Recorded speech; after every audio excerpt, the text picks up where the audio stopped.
morning with gloom on my head. Had a big feeling to climb back in bed. Then I looked in the mirror and somebody said, wake up, wake up. It's time for you to lose the blues, and this is a very special treat.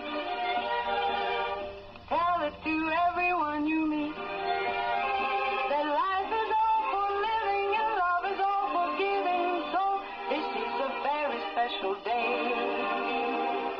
Tell it to everyone along the way, that this is a very special day.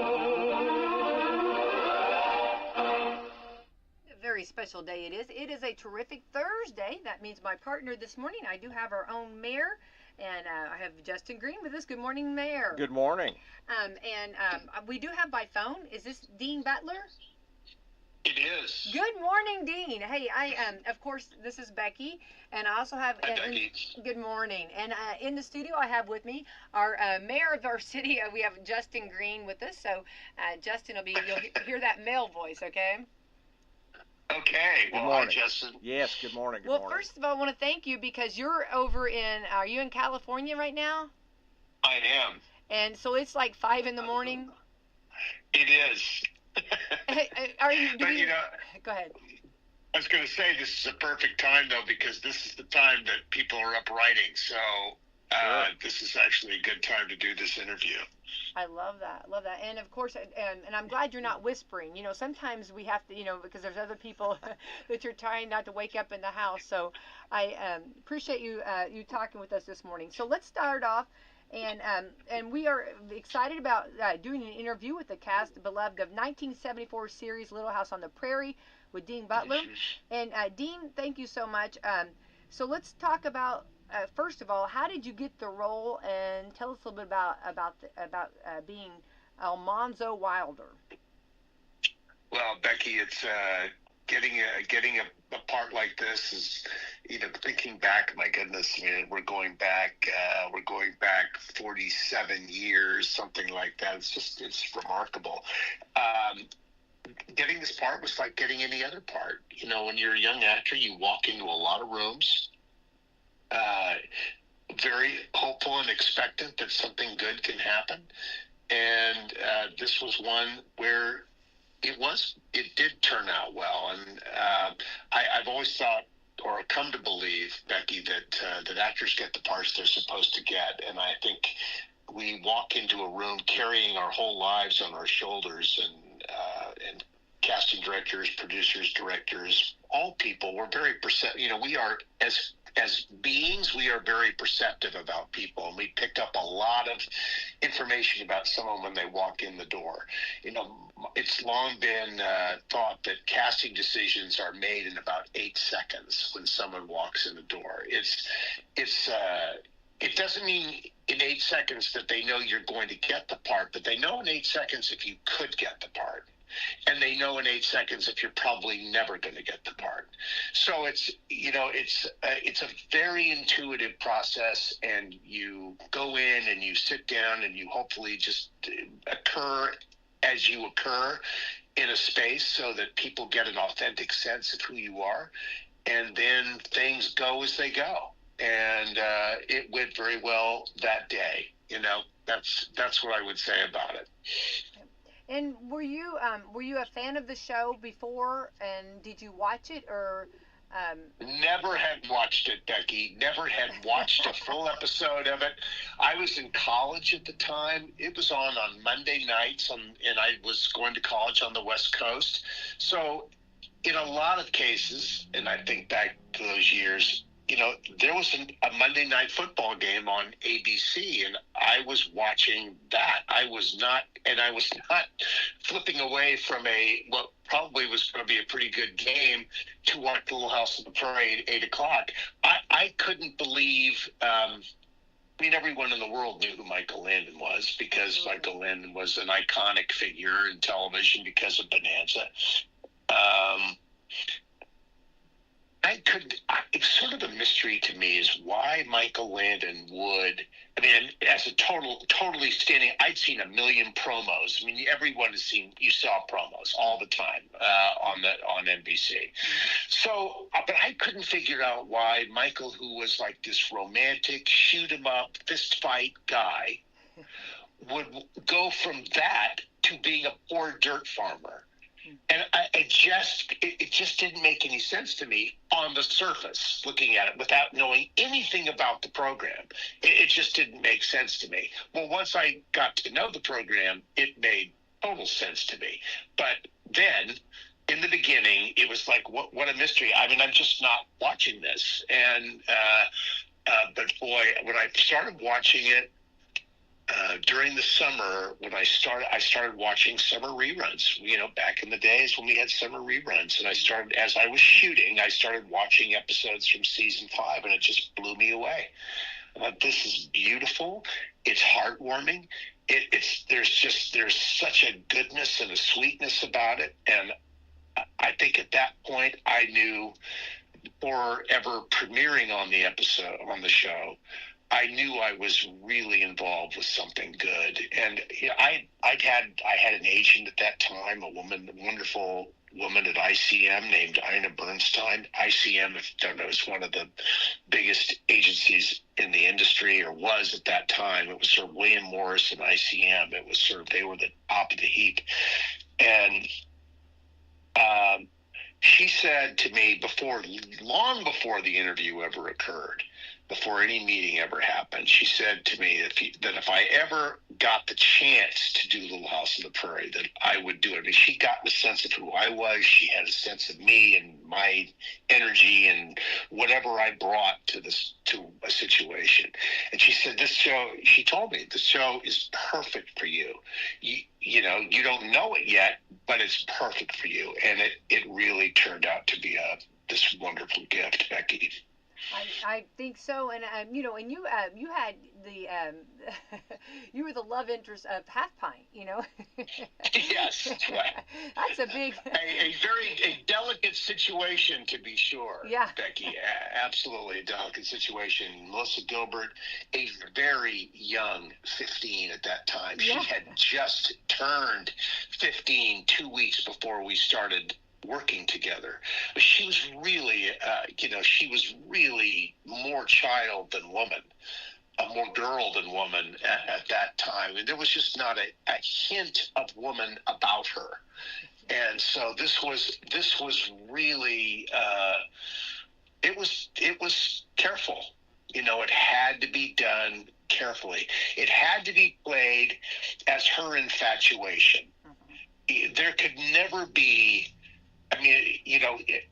Almanzo eventually became thunderstruck, as it were, but in the beginning, it had to all be her imagination, her dream, her crush. Mm-hmm. Any response from someone as significantly at that point, 23 and 15 is a chasm of difference between two people at that age. Yeah. Now at this stage of the game, now Melissa and I are 69 and 61. Well, it's nothing now. Right. But then it was just enormous, and it had to be very carefully done.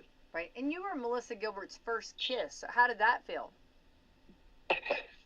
Well, in all honesty, Becky, I don't know that I was her first kiss. I think I love that so much. Wait, I am cracking up because I said that was her story. That's her story. She's sticking to it, right?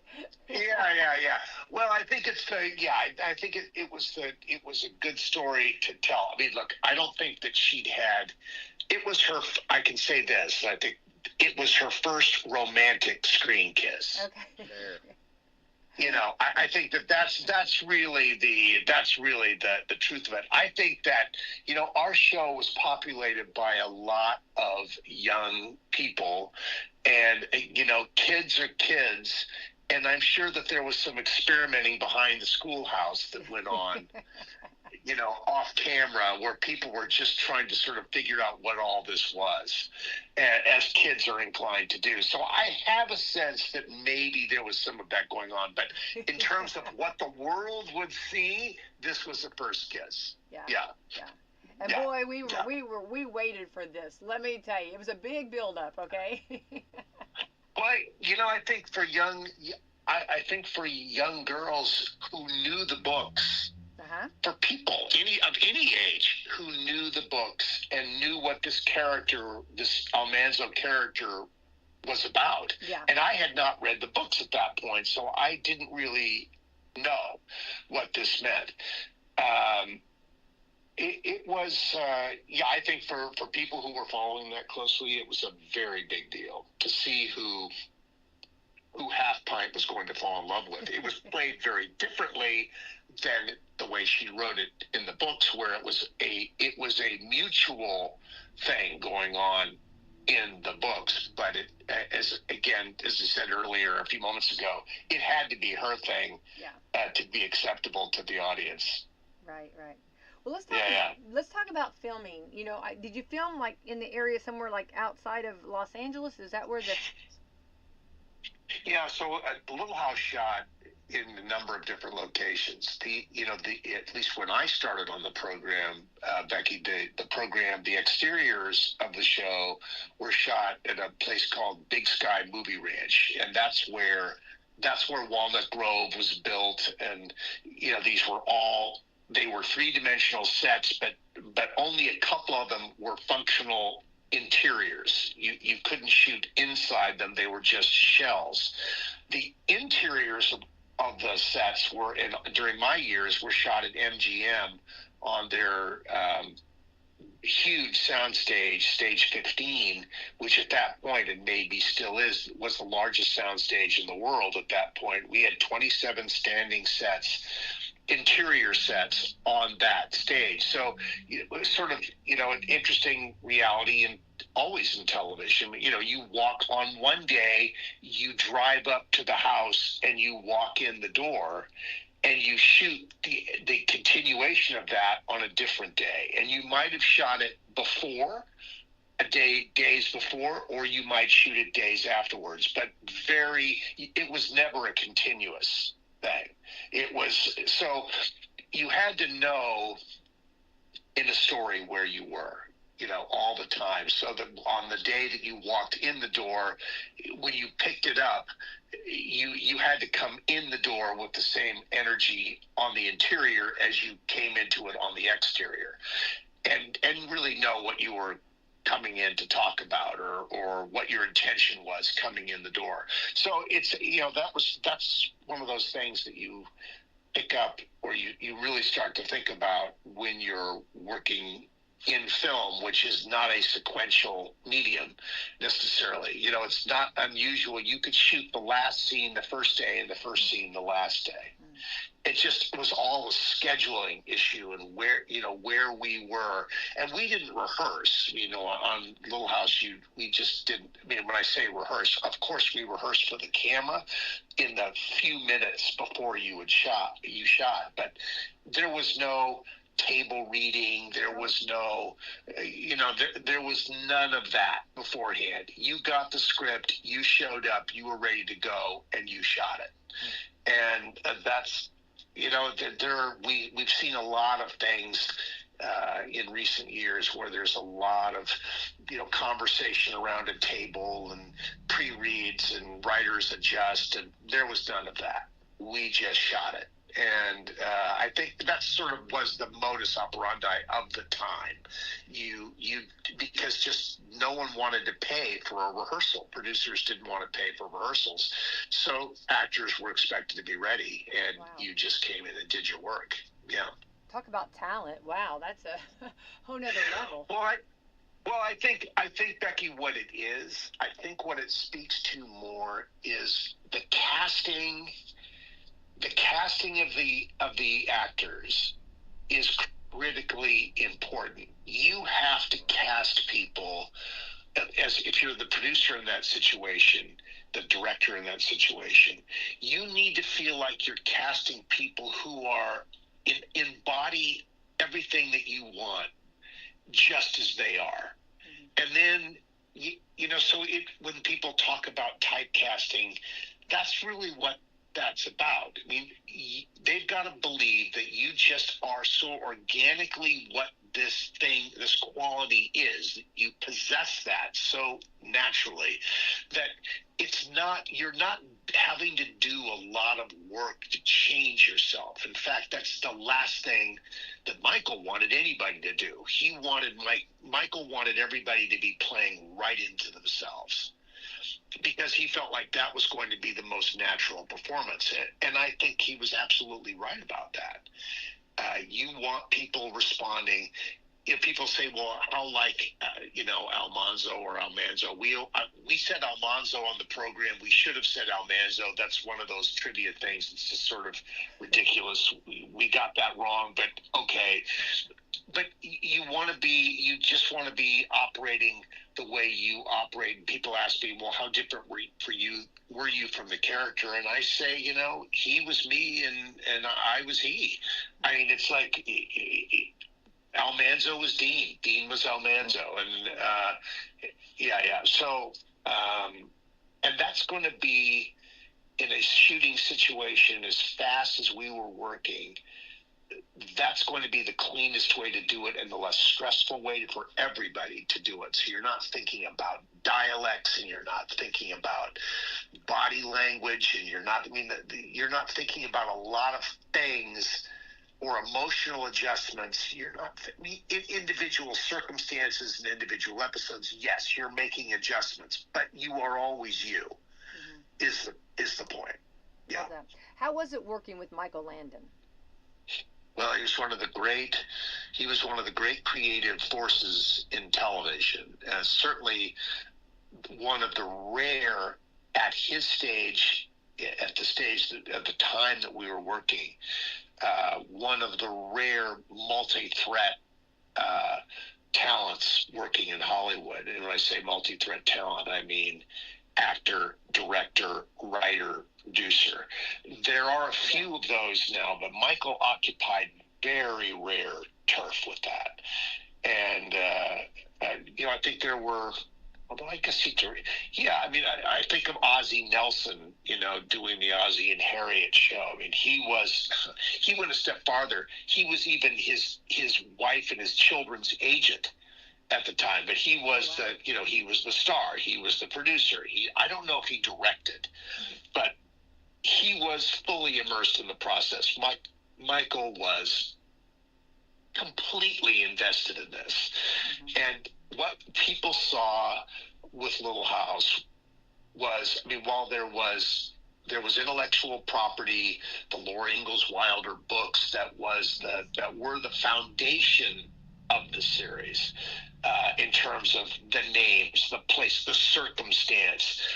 There were certainly threads that got pulled from the book, and I was definitely a part of that. The Almanzo-Laura relationship was one of those threads that came from the books. We didn't do it the way the books did it, but it was the thread that was pulled. Mary going blind was a thread that was pulled from the books into the series. The travel across from the big woods to Kansas, that was pulled from the books. But, staying in Walnut Grove, that was a function of practicality for television.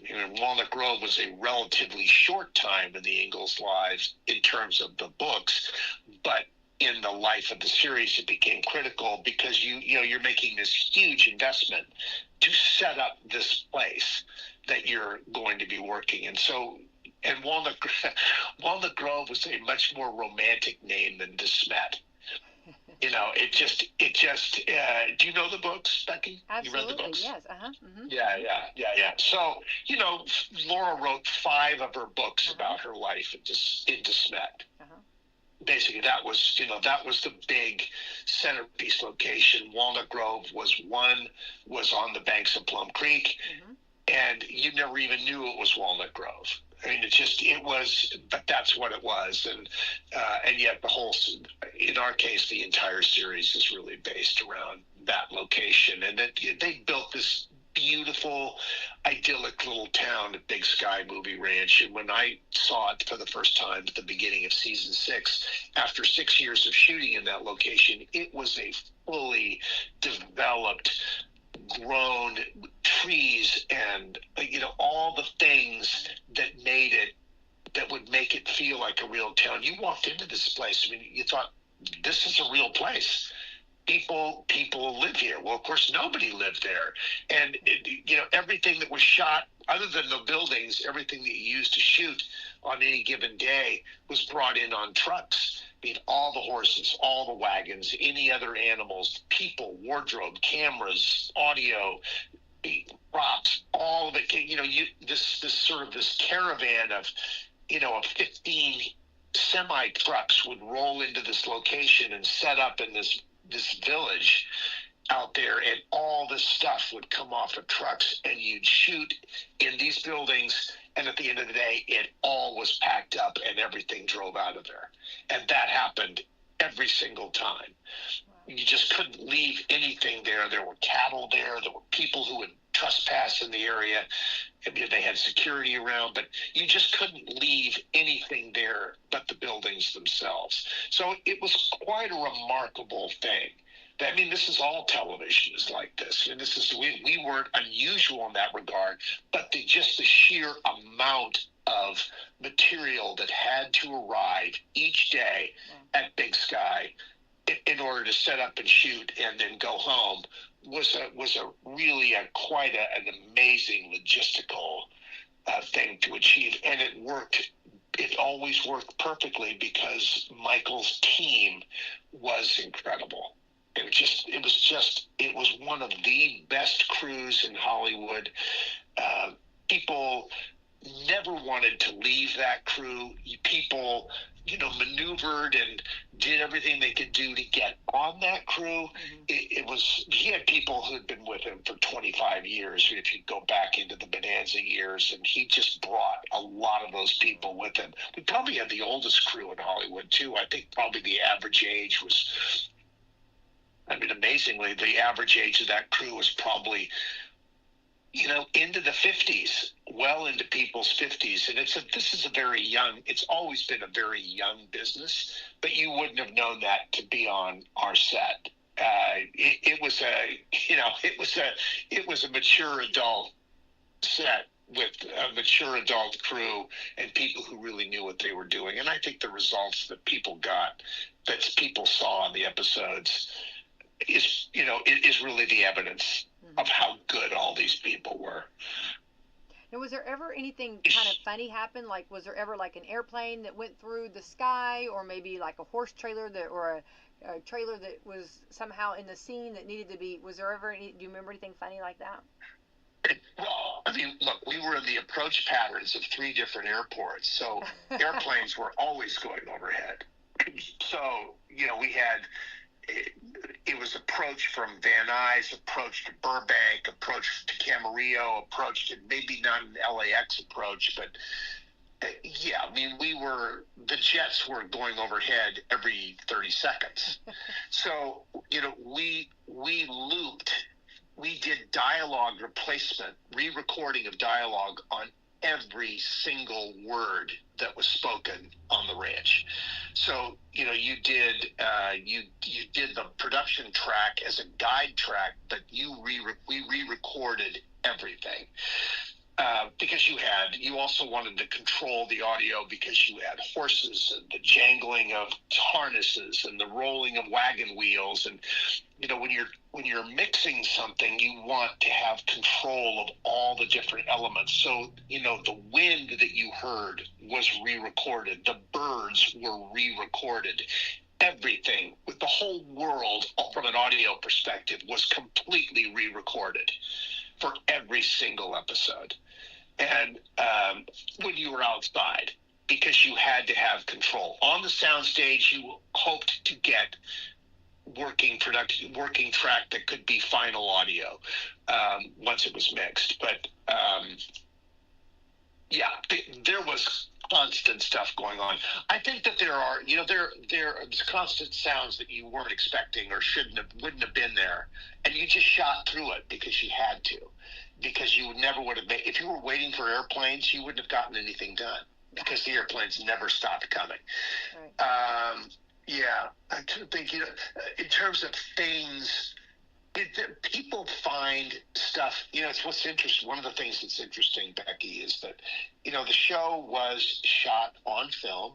It was designed to go on television screens that had a resolution of 800 lines of data in them. So there was a natural blurring of, as sharp as your Sony Triniton screen might have been, there was a lot that was blurred together to make that. And the screens always looked amazing until you looked at an HD screen that we have today that's a 1K, a 2K, an 8K screen, where the detail that's available becomes it's unbelievable. So when you see our show was remastered in 2014 for its 40th anniversary, it was they went back to the original film. They up-resed everything to the highest current standard.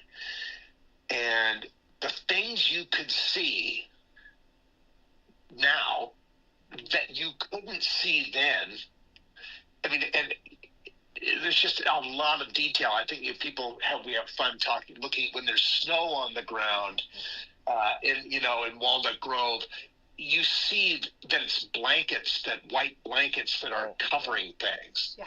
You didn't see that then. You were far enough away, and the detail was blurred by distance and the lack of definition in the picture.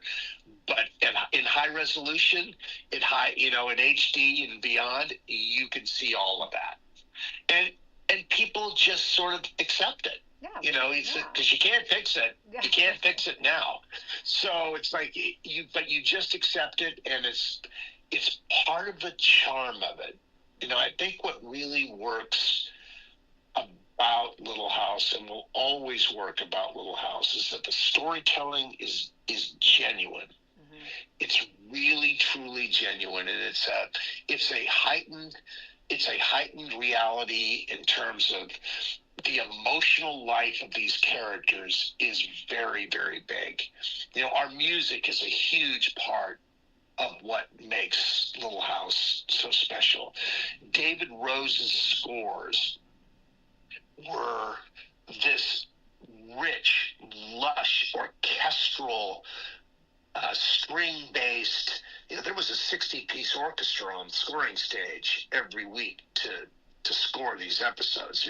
That was something that was very elaborately done. And if you went into the scoring stage and watched an episode scored, you were hearing it like no one was ever going to hear it on television at home. It was just amazing to listen to 60 members of an orchestra play these beautiful romantic cues, or the chase scenes, or the danger moments. It just was so dramatic. I talked to him about this. He was a lovely guy.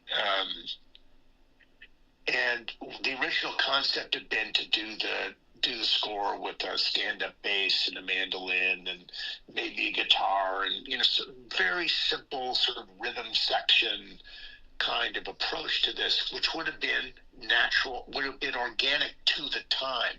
But David's take was, no, these people's lives are this, as I suggested a moment ago, this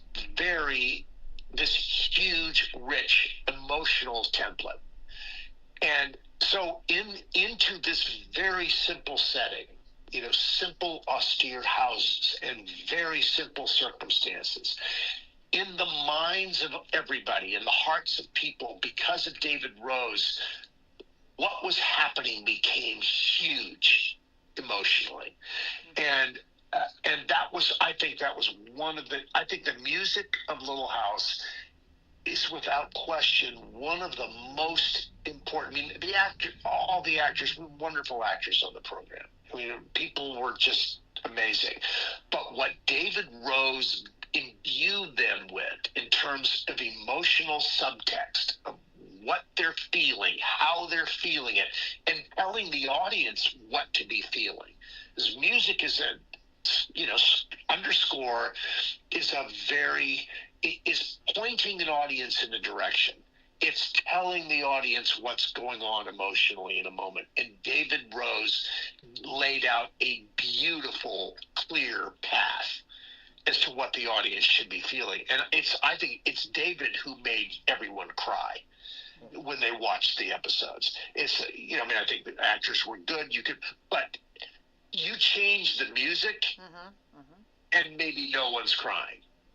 I mean, it's just like you could have ruined it with the music, or you could ruin it by taking that music away and replacing it with something else. I can't imagine that ever happening. It wouldn't happen, but it would change it.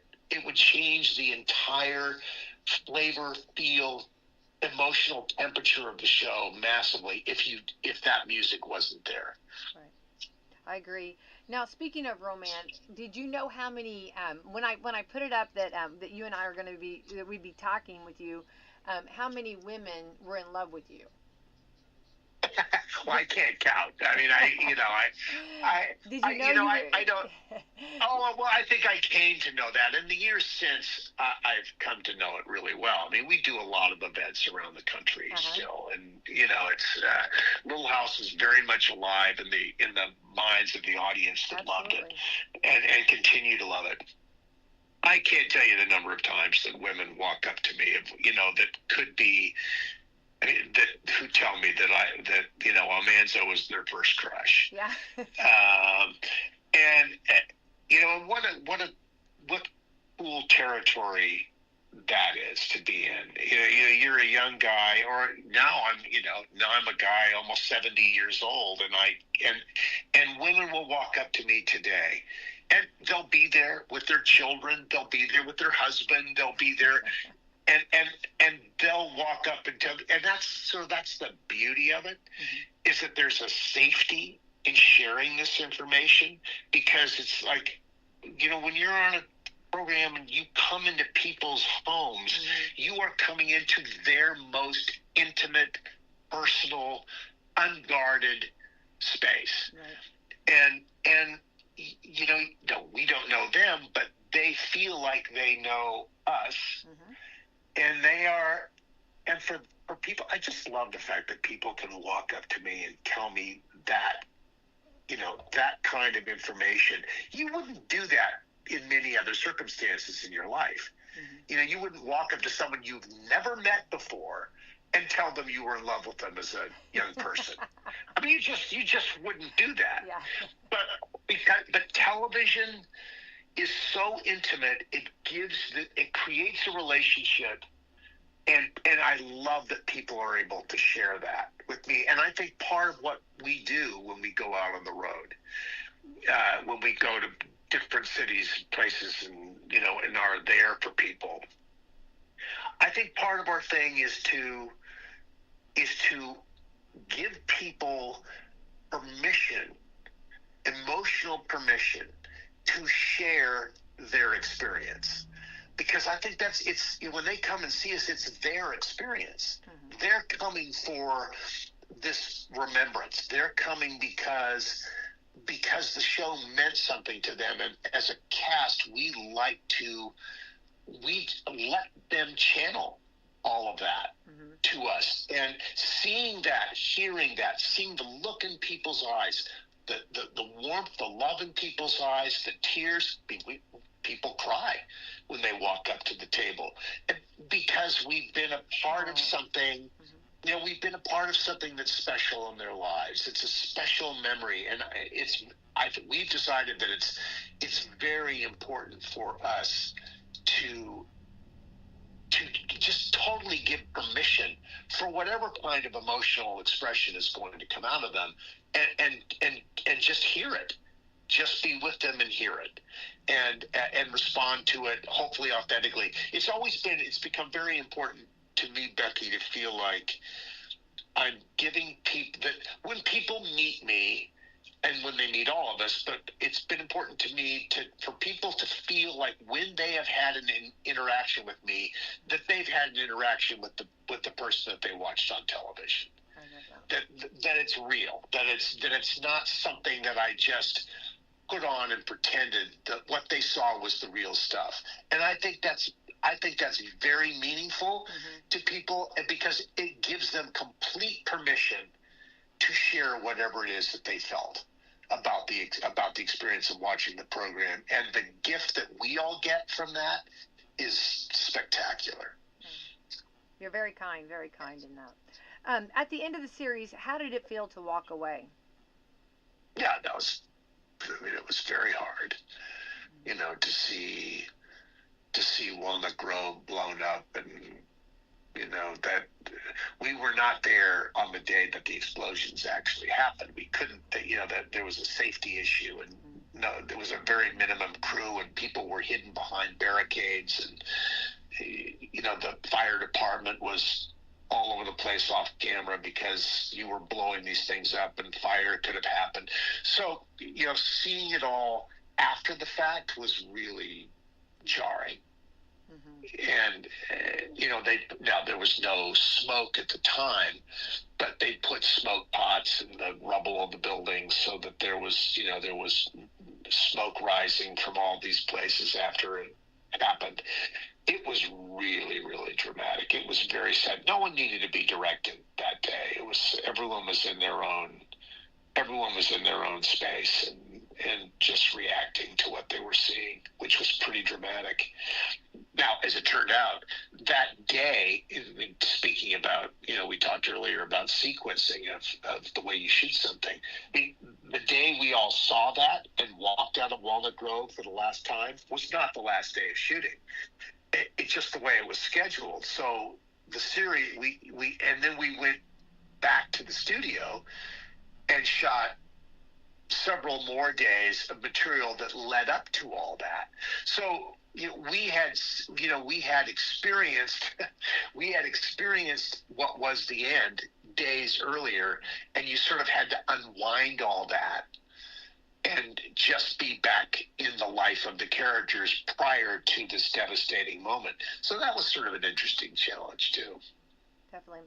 So let's talk about you've got a book out, and let's talk about that, and then what you've been doing since. So in 2024, when the 50th anniversary was, we knew that I knew in sort of thinking about it in 2022 that there was going to be this 50th anniversary, and it was going to be sort of a big moment. I decided at that point that if there was ever an opportunity to write a book, it was then, and because there would be a lot of energy around the property, and none of the men on the program had written a book, and so I think that was another sort of motivating factor. Melissa Gilbert had written a book. Melissa Sue Anderson had written a book. Karen Grassley had written a book. Kenny Lester, Charlotte Stewart, all these, even the little girls who were babies on the show, Wendy Lou Lee and Jennifer Donati, who was Baby Rose. Wendy Lee was one half of the Baby Grace twins. They were in the process of writing books at that point. And I said, well, why is it that none of the men have written a book? And of course, Michael was gone, Victor French was gone, Deb Richard-Bowl was gone. So it sort of, if there was ever going to be one of the men on the program who was going to be writing a book, it did sort of make sense for me to be at least, one of those people who would consider doing that. We crafted a proposal, and my friend Mary McDonough, who played Erin Walton on The Waltons, walked it into her publisher in New York, and they called me the next day and made an offer. And so I started writing in January of 2023, right around this time of the day.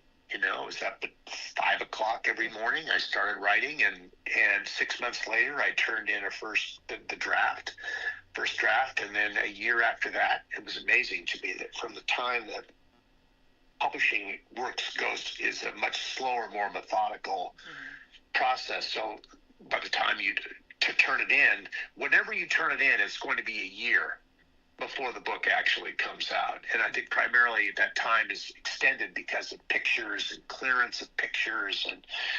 And then, of course, there's all the legal review that they have to do to make sure that what you're saying is accurate or certainly not actionable. So there's just a process that goes into it. But I had a great time doing it. Your life sort of peels back like an onion, and memories are very connective, and one memory leads to another memory, and so it was a fun process. It's definitely Prairie Man, My Little House Life and Beyond is definitely a book for fans. If you're a Little House fan, Prairie Man is one of those books that you could consider reading because it really touches on things around Little House. Now, in this case, it touches on a lot there. It touches on growing up. It touches on early acting career. It touches on the different sort of the fun moments that I had as a performer and later as a producer, personal relationships in some cases. And I think, it's been a fun experience. And it's been very gratifying to see that people, I recorded the audiobook and, all of that. And it's been very gratifying to see that people have acquired the book. And, I've signed a lot of Prairie Man books over the last, year and a half, which has really been fun. And, I started in the fall of 2024, after the book had been out in the summer, I started thinking I want to do another one, and it was during the fall when it just felt like things were so chaotic in the country, and things are still very chaotic in the country, maybe more so.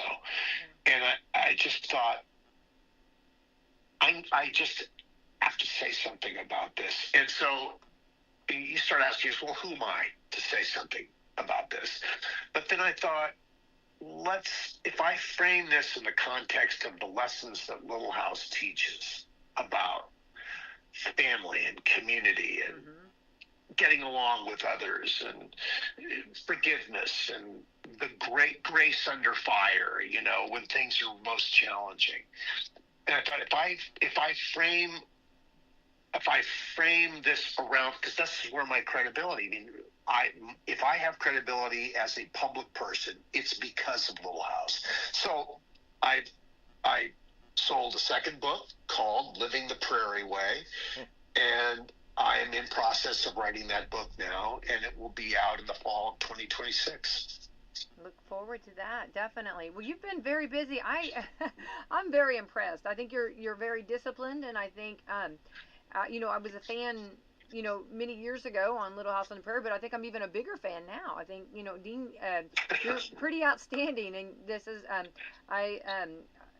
okay, so we've got a 50th anniversary coming up in December. Who are you most excited about getting back and reconnecting with, I guess, in that reunion? Well, look, there are going to be 17 of us at this event in Simi Valley. It's the first time we've ever done a Christmas event. I love it. So, and Christmas was such a big part of the Little House experience. And we're doing this in a place called Strathern Park in Simi Valley, where, of course, the show was shot all those years ago. We did our 50th anniversary event in 2024 in Simi Valley, and it was 18,000 people from 27 countries came to Simi Valley to spend time with us. That was a huge event. And this will be a much more intimate event. This will be, instead of 6,000 people a day, which was just off the charts crazy. The goal of this one is to be around 1,000 people a day for the 3 days. So it's a much closer contact. that people will have with members of the cast. We're doing things that, we're going to be doing things that are Christmas centric. The place that we're doing this is a family farm, the Strathern Farm. They were farmers in the 1800s in Simi Valley. Their property was donated to the city. It's all their original buildings plus buildings that have been added to it. It's a really lovely location in the city that's very evocative. I mean, the major buildings that are there are right out of the period, not the same style, but right out of the period of the show. So I think it's going to be a really fun visual thing. I always look forward to spending time with Karen Grassley, who of course played Caroline Ingalls on the program. I mean, Karen is a beautiful, beautiful presence when she walks into a space. I mean, she's literally beautiful, a beautiful woman at 83 years old. She is just gorgeous still. And she always has this kind of tranquility about her that fans absolutely love. So I think it's always fun to be there with her. Of course, and then Laura's great nemesis, Nellie Olson, will be there. I mean, Allison and I are sort of at the front end of this event. We formed a company last year called Prairie Legacy Productions to produce these events. We had an experience with a promoter in 2024 that ended up being a very sort of an unfair experience for fans, the way it was done.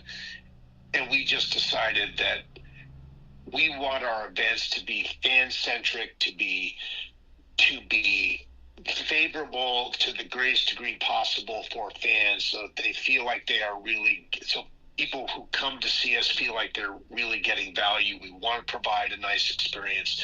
So Allison and I, along with two others who are not part of the show, formed this company. And, we're learning and growing every day. I mean, my life today is more Little House 24/7 than it's been in 40 years. I mean, it's the amount of detail that we work on that we're addressing in order to make an event fun for a group of fans to come and see us at Christmas time. It's a lot of detail, Becky. It just, I mean, anybody who's planned events, I mean, it's a lot. I mean, if you've planned a wedding, there's a lot of detail. So we're working very hard on that and excited about it. Allison and I are going to be, so we'll be there. It'll be 17 members of our cast. Melissa Gilbert will not be there. We're not, she can't be there. She won't be there. But I think it's going to be a really nice group of people. We've actually just added Todd Bridges to the mix. And of course, people know Todd Bridges from his work on Different Strokes with Gary Coleman, years ago. Todd was part of a beautiful episode of Little House called The Wisdom of Solomon that is one of the most important episodes in the Little House canon that really deals with issues of racism. And Todd was beautiful in this program, and it's been a highlight. It was one of the highlights of his professional life, and he has agreed to come to Simi Valley and join us for that event. And there could be at least one or two other surprises of people who we will announce that will come. But we're very excited to have Todd there because he just represents something very special about the program. The work that he did, that story was quintessentially Little House in the way it looked at that issue. And so people love him as a result of what he did on that program. So, it's going to be really fun. It sounds like a blast. I think it sounds like so much fun. Cannot wait. Dean, real quick, was there anything? And you've been so generous with your time, and I know I probably pushed it, and I appreciate you. But we could talk all day long. Oh my, You that's are right. so interesting. What was the? Did you take anything from set, or did you get to keep anything from the series? Well, I have and by the way, I'd be remiss if just before we leave the event topic, if people are interested in Oh, this yes. in your listenership, Yes. they can check out Little House on the Prairie cast reunions. That's plural. Little House on the Prairie cast reunions.com, and that's where tickets for our event are available and information about the event, so people can see who's going to be there. We have a really nice website for this event, and so people can check it out. In terms of stuff, no one really got very much. Me and Melissa Gilbert got dresses and, from her childhood, and she got a lot of that. I have a pair of suspenders. I was going to say, did you pair. keep the suspender? Yeah, I have a pair of suspenders. I have a pair of driving gloves. I have a shirt, which I have long since not been able to wear, but I have it. But the thing that I have that is really a treasure is the Michael Landon double hat that I was given to wear in the last 2 seasons of the program after Michael left. I was given his hat to wear. That's sort of an unusual choice. I think that maybe NBC wanted people to be able to continue to see that hat. But that hat I was given, and I do have that hat. And inside the crown of the hat, you see ML written in blue ink on the side of the hat. So that's a very special thing that I have. Now, this was the double hat. I don't know that Michael maybe wore the hat. It has lots of ash brown dye, number 2, in the top of the crown, but but it was the hat that his double wore, and maybe on occasion he would have to put the hat on if it was going to get wet or something. But it's really a great treasure to have that. Michael's actual hat is under glass in his son's house with Mike Jr.'s at Mike Jr.'s house, and probably never comes out of the glass. Really one of the treasure iconic elements that's part of the program. But I've got the double hat, and people love it. I never take it to events. I'm just afraid someone would do a snatch and grab off of the table. But it's a great thing. It's an amazing thing to have. What a treasure. What a treasure. Yeah. Dean, you are fantastic. Listen, and I will actually. I'm going to try to get out there to actually do a meet and greet with you and get to meet you and some of the other cast members. I've got some other interviews coming up with some other cast members, and I just and you were the first one, and I'm so happy. What a way to roll out the red carpet here with you. And Dean, thank you so much, and keep up the great work. Keep writing those books. Keep hosting and having events, and for everybody to be able to come and get to and have reunions that we can all come and get to see you all. Well, Becky, thank you, and thank you for having me. It's an early hour, but it's morning's a good time to talk. I love it. Yeah, beautiful. All right, Dean. Well, let's have the best day ever. All right. And you too. All right. Thank you so much. Thank you. Dean Butler. All right, fantastic. Wow, lot going on there. Wasn't he wonderful? Wow. Yeah. What a wonderful spokesman. Yeah. You go back to his character, Almanzo Wilder, he didn't talk that much. It was kind of his part was lesser, I guess, and yes. I don't mean that in a bad way. No, but like he didn't have those no, speaking like parts. or if, when he talked, it was like impact, yeah. but it wasn't. Okay. You know what I mean? But like, what a beautiful spokesman. Yeah. Oh my, he nailed it. knows so much. I'm Yeah. sorry, but we could have talked all day long. That's right. We'd had to order pizza for lunch. The second hour of Coffee Club. I know. It could have done that. I could have done that. I could have talked to him all day long. Right. Wonderful. And it's at 5 a.m. This is in California. Yeah. A little different than us. A little different schedule, certainly. Yeah. I wonder how many cups of coffee he's had. We should have asked him. Well, he's probably been up for a while too. And, yes. Yeah. Sure. So yeah, he's probably on 3 or 4 cups. I love that. All right, something we didn't do in the very beginning. Let's do it right now. We didn't thank our sponsors this morning. You bet. Please. Okay. We'd like to thank MetaView Healthcare, Walmart, Salem Crossing, Americans for Prosperity, Mama Roses, Fox Perley Wealth Management, Dr. Black's Eye Associates, Dr. Mindy Gunn, Marshall Monuments, McAllister Land Consulting, Springer & Springer Insurance, Louisville Bats, Schneck Hospital, and Temple & Temple. Yay, thank you to our great sponsors. All right, speaking of morning, and what a beautiful morning we've had so far here on Coffee Club, here are some ways to improve your relationship in 60 seconds. 60 seconds. Isn't that funny how, like everything has to be so fast now? We're instant. Timed. Isn't it microwave, Yep. instant. Everything's instant now. Quick. Right, quick. Everything's going to be quick. Well, now they've come out with relationships, how to improve your relationship in 60 seconds. All right. Okay, here we are. A 1-minute hug after a long day of work, even a 20-second hug can lower your cortisol and boost the bonding hormone in your body. Yeah, that's probably right. A hug. Are you a hugger? Sure. Okay. Sure. I am. Okay. I am. I love a good hug. Yes. Okay. Number 2, a moment of gratitude. Before bed, each of you shares one thing. You share one thing you appreciated about that day. It could be a big or small. You just have to be consistent that you do it every night. Interesting. That's good thought. Now, see, I am more on the. I love a good attitude of gratitude. I'm more of the morning. Okay. That morning, just very grateful for everything. I would have more of a tendency to tell that of a morning probably than before bed, because before bed I'm ready to drop. You're checked out. I'm no good. No good.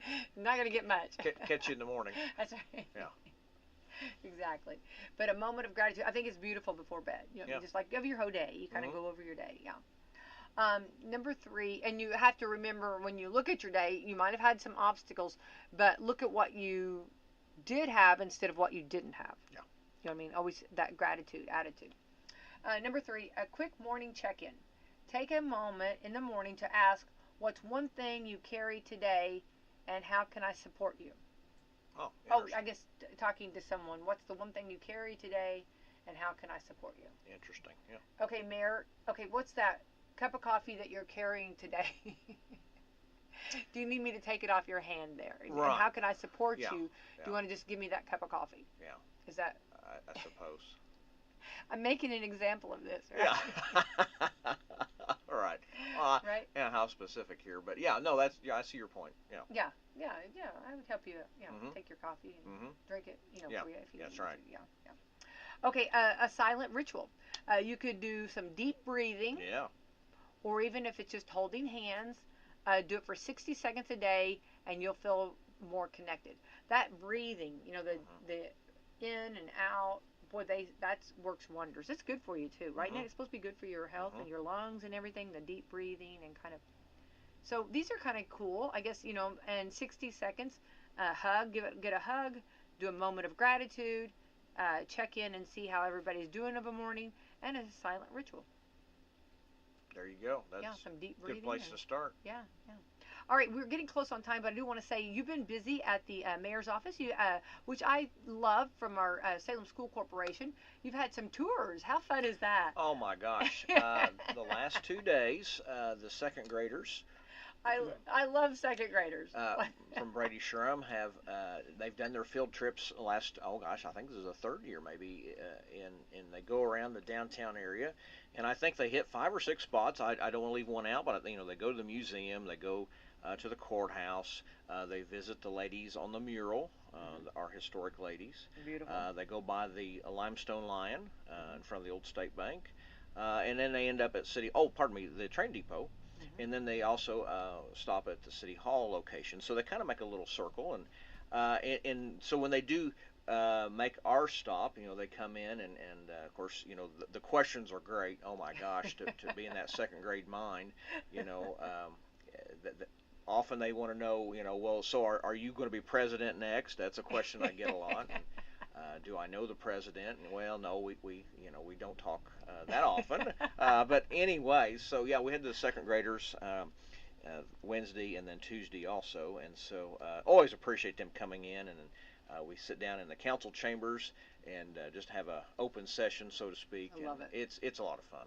Yeah, well, and I think it's great for our students, and I love that we've had beautiful weather, and I love that Salem School Corporation is doing this, and I think it's great to get out and visit and see, because you go back and in second grade, you go back, maybe, I don't know, in second grade I had been because of my parents.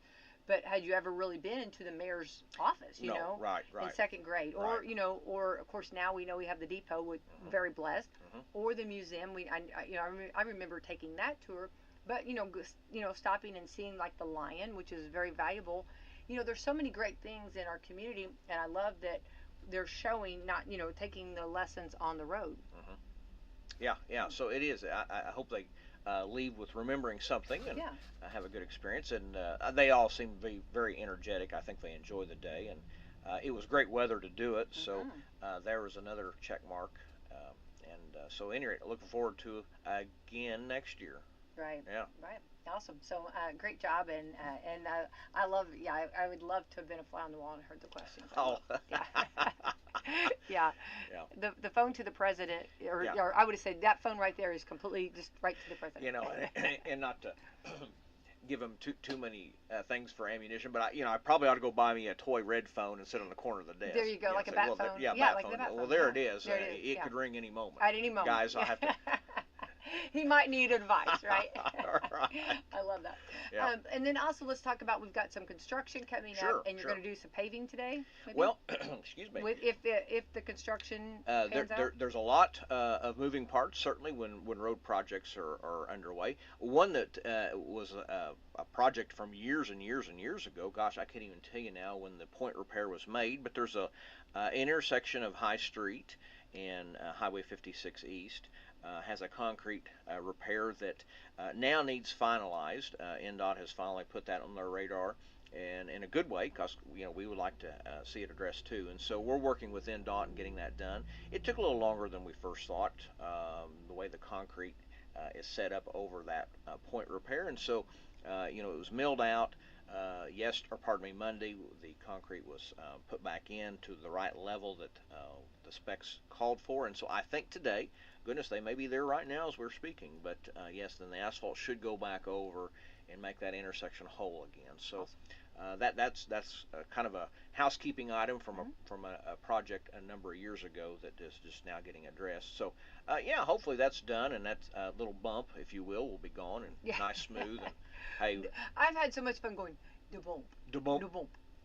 And it is a da bump that would wake you up. Yeah. Certainly, if you were dozing, it was a little bit of a bump there. So.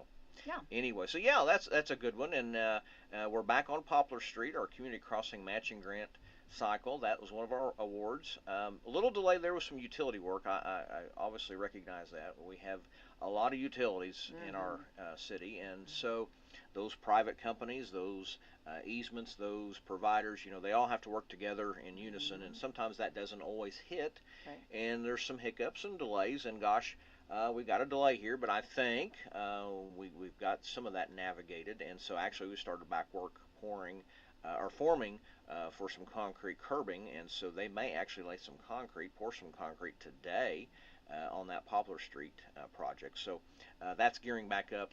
Goodness, hope to see that get completed here in the next few weeks. Curb appeal. Oh gosh, there it is.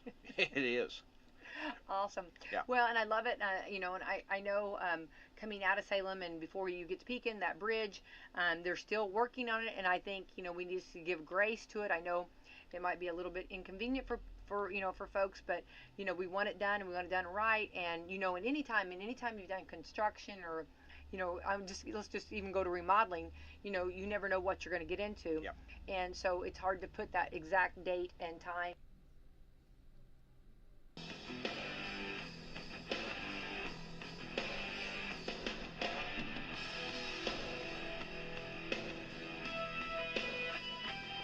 You better listen up. Hear what we say. 'Cause I'm here to tell you. You gotta find a way. Yeah. Broadcasting from the real world, The Rick Burgess Show. How about it, America? Thank you for being with us today. Brand new hour, and we are grateful that you are with us. Speedy, Greg, Adler, the gang is all here. And we have been having a blast. Already been hanging out together for 3 hours. So if you missed those, pick it up today on the archive. Okay, so as we start the hour, a couple of announcements. I tried to give you a heads up, still will. Just keeping you posted. I won't land on it, won't harbor. But if you and your group are wanting to go to either or both of the conferences next year, in January, there'll be two the Man Church conferences, one Birmingham, one Starkville. The early access tickets for both of them are almost gone. Birmingham's down to like 17 tickets as far as early access is concerned. There's only so many of those. And Starkville's hovering right around 100, maybe a little less than 100 now. So if the early access for your group or for yourself is important, you need to move. Now, the general admission also moving quickly. I would not put this off till January if you want to go, but early access is kind of like status crucial, like right now, if that matters to you. And, of course, if you have a group of 10 or more, you get a discount on the tickets as well. So that's at themanchurch.com or there on the homepage at rickburgesshow.com under the right down at the bottom of the homepage. So, and the good news is, and, I guess we can announce this now, is that all those partnerships that we have with Summit Media, with iHeartMedia, with Blaze TV, is that we can tell you that a lot when this started this first year, and I know there was a lot of emotion with that. We certainly understand that. We're even grateful that you would care, and we all love the 3 decades that we spent doing the Rick and Bubba Show, and embarked on a new journey this year with the 4 of us from all those that had worked on the Rick and Bubba Show over the years, and basically the whole industry said we'll give you guys a year and we'll see how it goes, and it has gone great and it's gone well, and so we are happy to announce that we have reached a long-term deal with all of our different partnerships for this show to stay on all the platforms that it's on now and hopefully even grow. So if some of you were kind of going, hey, let me see how this goes, well, it by the grace of God and by the support of all of you and many sponsors and all those that said, hey, we believe we'll go with you, but you guys are going to have to prove yourself, which I totally agree with that. That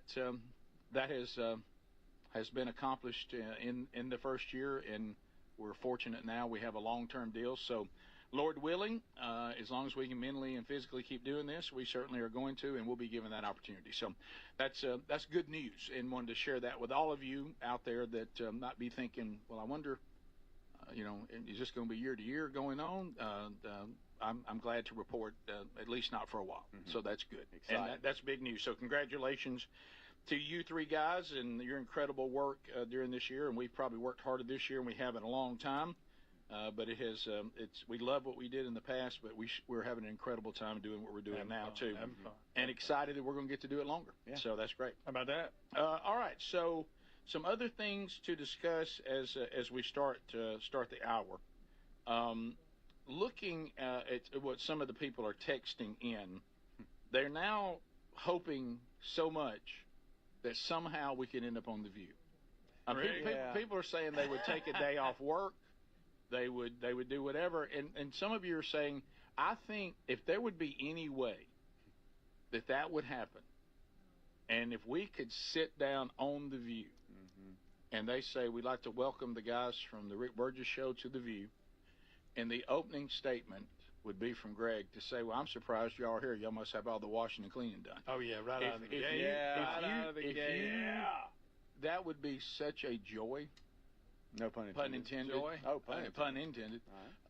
To watch that reaction. And what if we went on there just to see how angry we could make them? See if we could make them just internally combust. That would be the goal. You know, Joy/Joey Behar, she said that, but they don't mean it. And sadly, we have proof, because now people are coming out on the conservative side going, she just said that. They've turned us down multiple times. And now you're going to have everybody, including us, volunteering to go. Okay, we'll go. Like my hands up. Yeah, Greg's buddies, Clay and Buck. They have tried to.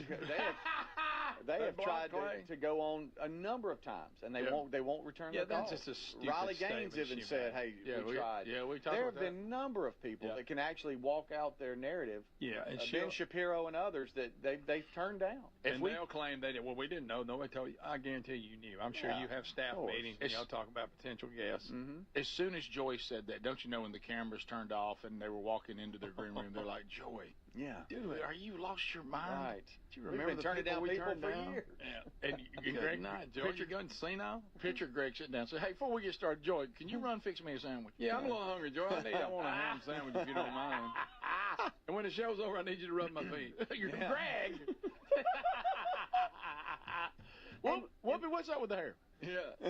And when they do have guests on that disagree with them, we see how it was with those Cheryl Hines, RFK Jr.'s wife, that was on just yesterday. We played those clips, and it's all of the women at the table versus the one conservative guest or the one person that has a slightly different opinion. And they all gang up on them. And that's the only way that they can actually survive in that environment. Have a debate, have a discussion. Like a pack of hyenas. Yeah. Just biting from all corners. No, right. In Texas Nation, you're right. It's spontaneously combust. You're right, because engines internally combust. Thank you. Yeah, spontaneously. I think they would just turn into smoke. I mean, we're gone. And because we'd frustrate them so much. First of all, you try to make a point, you got to listen. Men are talking. Hey, lady, can you cut their mics off? Men are talking. Oh, shit. Cram it, clown. They would completely pass out. They would never let us on. They would never let us on. Why have you even in here? The men are talking. Yeah, we're done. You can come in a minute. We'll let you know. Guys, thank you. Y'all invited us in. You know, just like being invited into your home. So y'all go fix us something to eat. We're going to talk a minute. Yeah, amongst the men. Please know it's all tongue-in-cheek, but that would just be... Oh, look, every one of us in here, our own wives are rolling their eyes. But it's funny. But it's funny. Yeah. We would do it just to get a rise out of it. I would absolutely do it. I saw a meme. You never know. It's probably not real. But it was some feminine protest when they had the pink hats and all that on. Oh, wow. And somebody was holding up a sign that said, iron my shirt, B. Greg, right in the middle of Greg. It was funny. Okay, but you don't have to throw that last part in. That's what it said. Okay, you're right. I didn't say it. I said B. I know. Somebody, they were right. It was probably made up. It looked real. They were right in the middle of it. He forgot it was on air. Yeah. No, somebody said Ted Cruz went on there. He did, and actually handled himself, I thought, pretty well. He got frustrated a few times. Yeah. I don't know how you can be on there and not be frustrated. I will tell you the one thing that you can't go on there hoping to accomplish. And it goes back to when I said that I was no longer going to try to reason with unreasonable people. Yeah, that kind of wipes them right off the map. So I want some of y'all to know there's no way that we're going to go on there and change their mind. No way. But I would just like to go on there and just create some of the greatest television moments in the history of television. Yes. Do you realize what she's saying? We are so powerful and so, we can make a point and we can debate anybody. Everybody's scared of us. Because we're powerful women. Powerful. No, the reason why nobody wants to be on there is you won't let anybody talk. Yeah. and they're not going to change your mind. No. And you're going to twist what they say, and all that. So. But everybody's fun to watch. Hey, scared of us. Yes, that's what she said. Now I am scared of you too, in a certain way, but not the way you're saying. That's a good point. Okay, America, let's keep rolling. We'll be back.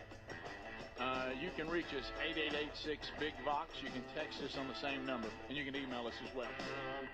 This is the Rick Burgess Show. MyPillow's excited to announce they're having their biggest 3-in-1 sale ever. MyPillow bed sheets, $29.88, any color, style, and size. My towels are finally back in stock. Get a 6-piece My Towel set for only $39.98.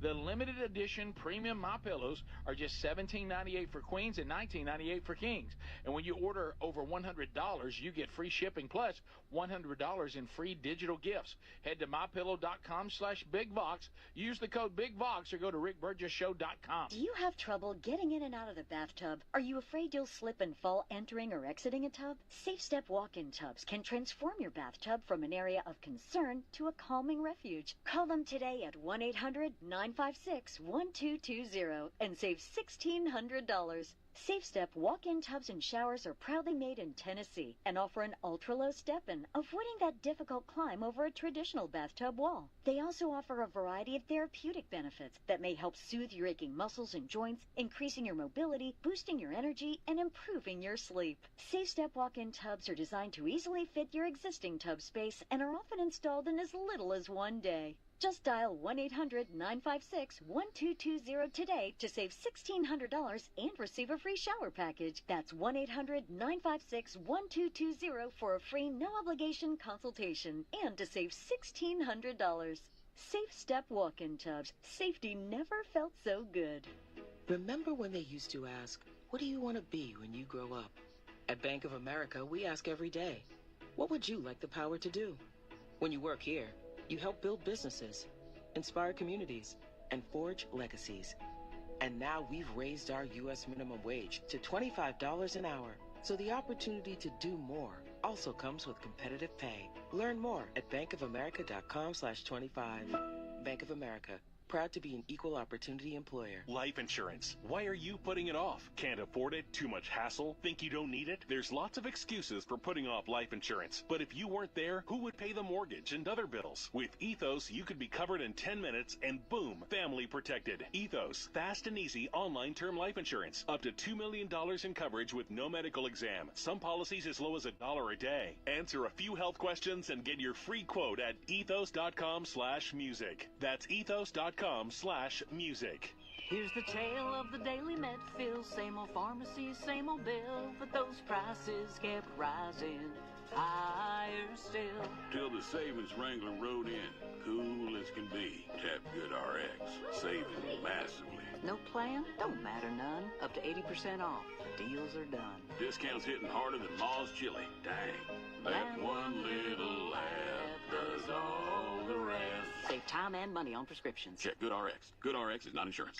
Here's a tale of Becky. Didn't know what to do with new meds prescribed and no real cost clue. She squinted at prices. That can't be right. Then tapped Good RX and saw the light. She could get a deal. Book telehealth if she feels. Learn about those meds without any stress. That one little app does all the rest. Even my horse downloaded it. Dang, save time and money on prescriptions. Check Good RX. Good RX is not insurance. Whoa, whoa, whoa. More fiber? What? Down here, buddy. It's me, your spoon. Constipation with belly pain still coming back. Yeah. Talk to your doctor. It could be irritable bowel syndrome with constipation, or IBS-C, but Linzess could help you get ahead of it. Linzess linaclotide is a prescription medicine that treats IBS-C in adults. It's not a laxative. It's a once-daily pill that helps you get ahead of your symptoms. It's proven to help you have more frequent and complete bowel movements and helps relieve overall abdominal symptoms, belly pain, discomfort, and bloating. These symptoms were studied in combination, not individually. Do not give Linzess to children less than 2. It may harm them. Do not take Linzess if you have a bowel blockage. Get immediate help if you develop unusual or severe stomach pain, especially with bloody or black stools. The most common side effect is diarrhea, sometimes severe. If it's severe, stop taking Linzess and call your doctor right away. Other side effects include gas, stomach area pain, and swelling. Talk to your doctor and say yes to Linzess. Learn more at linzess.com or call 1-800-LINZESS. You've heard me talk about Relief Factor, how people enjoy a more pain-free life because of it. If you're dealing with everyday pain, Relief Factor has a pretty pain-free offer. Their 3-week quick start is $19.95, less than $1 a day. Now, Relief Factor is a daily supplement that fights pain naturally. It doesn't just mask pain temporarily. It helps reduce it, and for a lot of folks, it eliminates their pain. Give it a try today at ReliefFactor.com or call them 1-800-4-RELIEF. That's 1-800-4-RELIEF, or go to RickBurgessShow.com for info. Go, go, go, go, go, go, go.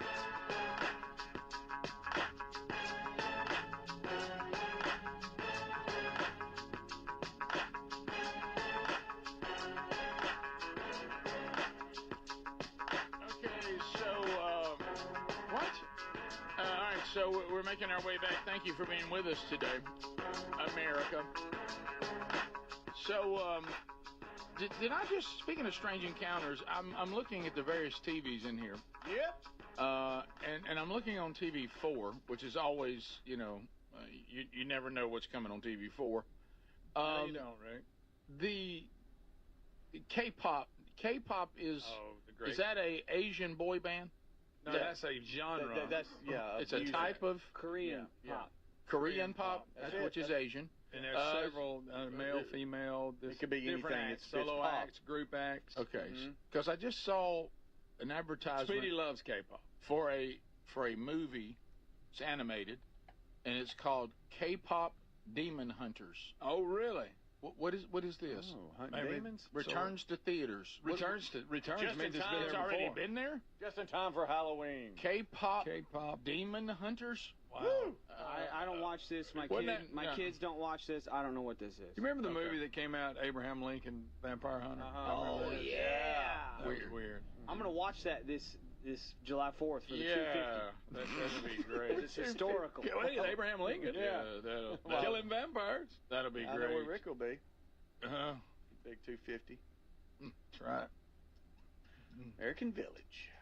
Got some stuff to take care of that today. That's real. Yeah. That's real, Rick. Where am I going to be? When? But he was talking about next 4th of July. Yeah, he said he's going to watch Abraham Lincoln Vampire Killer. No, I'll be there for the big 250, and it's a 2-day event. Yes, it is. It's a 2-day event. And you'll be hosting because you're the spokesperson. Spokesperson for the semi-quincentennial. You may know him best as Speedy. Speedy, come on. We got Rick from the Greg Burgess Show. We got Rick from the Greg Burgess Show. We've gotten somebody in trouble at work. Hey, oh, really? Yep. Hey, Birds! Emails rolling in, but we ain't turning back. Okay, Big Fox in the house, we're turning it loud. Sorry about the this. Rick Burgess Show is rocking the crowd. The questions keep coming, the answers flow. Hey, Burge, love the show. Have been listening to you guys back on the Rick and Bubba show and now on the Rick Burgess show since '03 when I moved to Bama. I currently live in Georgia, and I still catch the show on streaming. Believe that I had a moment today that is your fault. Okay. Take that. I'm currently on a job site, and a fellow employee of my company that works in a different department walked past me and said, "Hey, what you no good?" Oh, no. To which I said without thinking that you need to be removed from society. Oh, wow. I'm currently waiting on a phone call from HR. That's a rough one. Was that justified in my response? Well, I don't think... Just a spinal reaction. It's a spinal reaction. Yep. I'm sticking with just you and me. And what you know good, I'll just you and me. Is that what's what you say? That's what I stick with. That's your answer to that ridiculous question? Yeah. What you know good? Yeah. You say just you and me? Yeah. Just you and me. I was going to say, you sing it to him? Just you and me. I don't think that's how the song goes. It's you and I, but yeah, it's very similar. I said it wrong, but it's you and I. Yeah. No, I think you and me's right there. I don't know. Which one is it that you use? You and me. It's probably wrong grammatically. Just you and me. Just you and me. Just you and me. It's just me and Lily. Just me and Lily. It's Papa and Lily. So, okay, let's do the story about this kitten. I know. Oh, no, I just want you to know that. What do you think's going on? Top of the car again? Hey, you're going to love this. Is it on top of the car again? You're going to love this. What's going on? What do you think? Kitty. All right. Here she comes. The kitten's not scared of the car. All right, now it's moving. It's coming. The car's going. It's dying. It's dying. You got her? You got her? I got her. All right. Hello, kitty. We got you. Sounds like you don't want to go with them. It's Global Cat Day. Why is Larry catching cats? Yeah. Well, it's Global Cat Day. Greg was talking about that earlier. What? So this is a great feel-good story about Global Cat Day. Oh, my gosh. Animal rescue workers on Long Island shared a video after they used We got to get the kitty. A remote control car to rescue a stranded kitten in a storm shelter, storm drain. It got in the car. It wouldn't come out, so they put the car in one end and then grabbed the kitten when it ran out the other side. So the car kind of forced it out. Somebody give me the car, put it in the other end. We'll take the kitty out. Hey, the kitten, come here. What are you doing? Kitty. Kitty. Come over here, kitty. At first, it sounded like I thought Larry was doing it. I did too. You know, he's like, "Hey, kitty." Kitty. That's All Larry. right. Yeah, Midway. Hi. Here she comes. The kid is not scared of the car. All right, now it's moving. It's coming. All right. The car's going. It's dying. You got her? I got her. All right. Hello, kitty. We got you. Hello, kitty. We got you. You know, it was raining because Here she comes. there's a nor'easter. There's a I got news nor'easter for that's you. been The kitty affecting would have the came area. out when it wanted to. The kitty was scared of the northeaster. Mm-hmm. Got in the drain pipe. It could come out the same way it went in. I know, but it wouldn't, Greg. That's why they put the car But in. the car My point is it would have came out. The car I heard forced it a to come out. fireman made a great point one day. A little kid, my neighbor actually, their cat was in a tree. He said, "Have you ever seen a cat skeleton in a tree?" Oh, Greg. No, you haven't. Because he'll come down eventually. Got you something. It's you and me. Yeah. Okay. It's a good point, I thought. Same thing here. When this cat wanted to come out of the drain, it would have. Anybody ever seen a cat skeleton in a tree? I don't think so. That's right. And that's a good point. I've never seen one. Oh, he stayed up there and died. But it's like the time, was it Johnny Carson?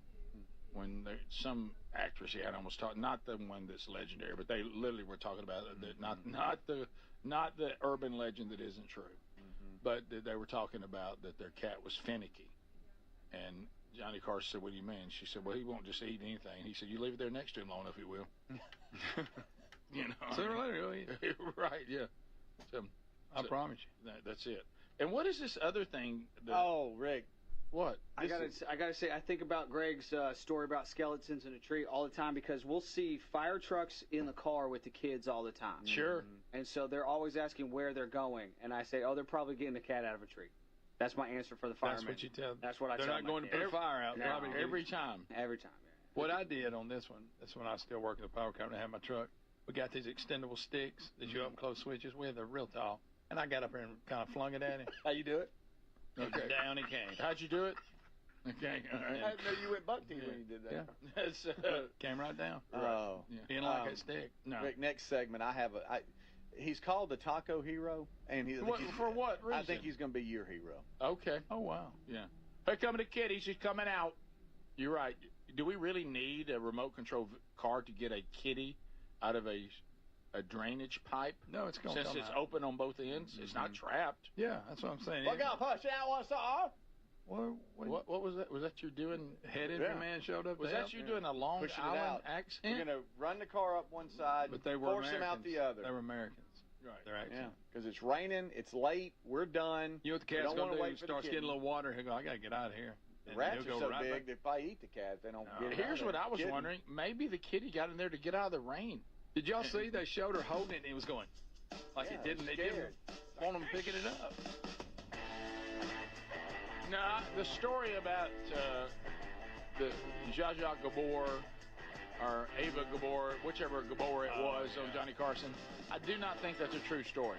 Johnny Carson was asked about it.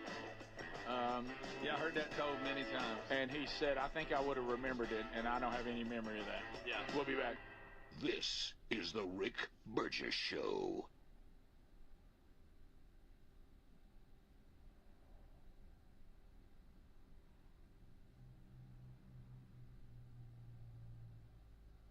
You know, there's a new way to keep your home safe that you have to know about. It's from our friends at Simply Safe, and it's completely different from what you think of when you think of home security. Now, your typical system, it doesn't prevent someone from entering your home. They only react once someone's already inside. A crime stopping before it starts, now that would be better. That's real security. That's why over 4 million people trust Simply Safe to keep their homes and families safe.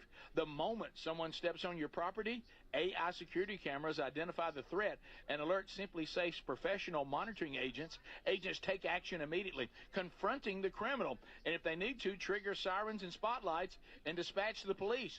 Simply Safe is like having your own personal security guard. With a 60-day money-back guarantee and no long-term contracts, they earn your business by keeping you safe and satisfied every day. Get 50% off your new system at simplysafe.com/bigbox. There's no safe like simplysafe.com/bigbox. What does living better mean to you? More money, a bigger house? Well, if you don't have your health, maybe you're dealing with constant pain, I don't think that's living better. Life is better when we feel good. If pain is affecting your life, I suggest you try Relief Factor, developed by